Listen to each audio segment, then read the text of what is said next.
So anyone who tries to describe Michigan, like where they're at, they always use the glove analogy. Like Michigan is like a glove. Let's see here.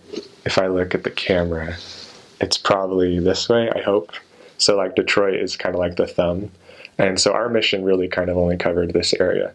The Lansing mission covers pretty much the rest of Michigan.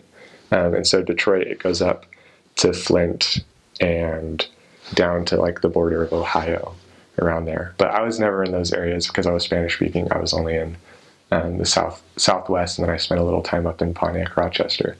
So I'm not super familiar with the entire mission. But I think when I was there were 4 stakes that covered that whole mission. There were 2 branches. Actually, there were 3 branches, I think. 4 branches, and they were all in the city of Detroit. One became a ward, and then one branch became disbanded. So I'm not really sure what it's like now. Those were in the city of Detroit, but everywhere else was like wards. So there's like a real distinction between suburbs and like the cities. I'm a sociology major right now, and so I've taken classes on like race and things like that. And if you look at a demographic of Detroit,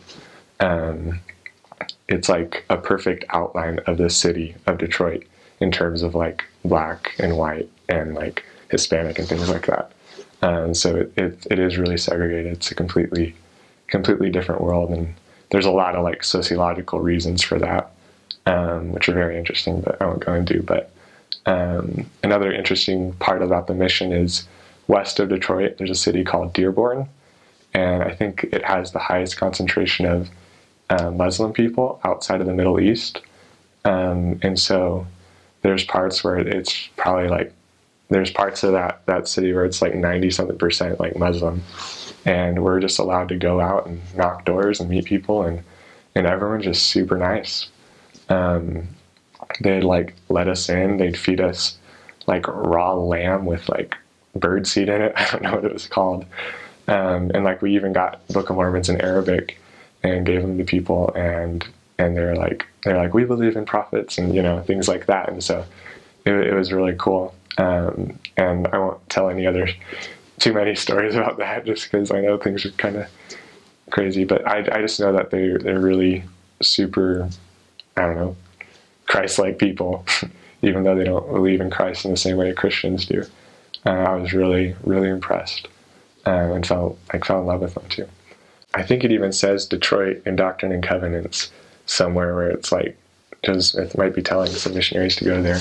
And so there's some good church history, like in Pontiac. I think it might have started. I've heard stories of like Detroit has been closed to missionary work a couple of times, and even like rumors. There's so many missionary rumors of like getting the feet dusted or whatever on the city or whatever. Maybe one time was during the race riots. I can't remember, but so I know there is church history. I'm not too up on it. It felt like most people who we worked with in Detroit, the members, like our branch president was a convert of 9 years, and it was still very, very young. Though there were some members who had been members there for maybe around 20 years, but very few.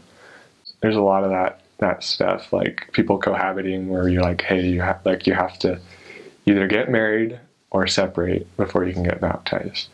And so that was tough.